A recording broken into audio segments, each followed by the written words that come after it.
আসসালামু আলাইকুম, সবাই কেমন আছেন? আমি আলহামদুলিল্লাহ ভালো আছি। এই পৃথিবীতে সবচেয়ে ভয়ঙ্কর জিনিস কি জানেন? চেনা মানুষের অচেনা রূপ। কারণ আপনি একটা মানুষকে চিনেন, সবসময় চিনেন, জানেন যে উনি একটা ভালো মানুষ, সবসময় জানেন যে ও আপনার বিপদে আপদে পাশে রয়েছে শুধু আপনার ভালোর জন্য। আর এইসব মানুষ এই যে সময় হঠাৎ করে ধরেন পোল্টি নেয়, অন্যরকম আচার ব্যবহার দেখায়, তাদের অচেনা রূপটা দেখায়,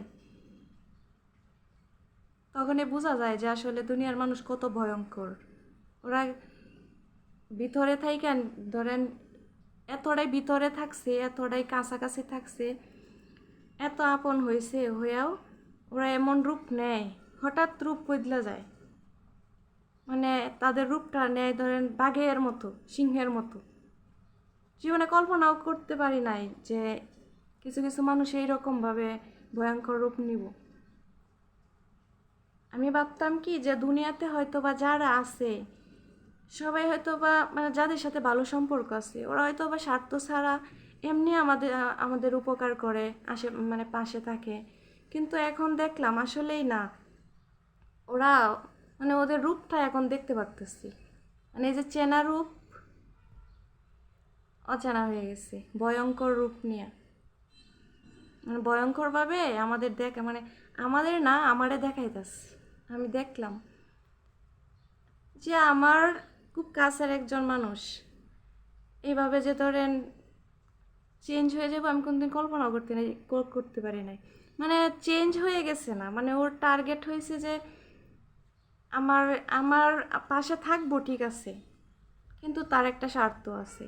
কিন্তু আমি তো জানতাম যে উনি একজন ভালো মানুষ, এই রূপে আমি চিনতাম ওনারে, জানতাম সব কিছুই।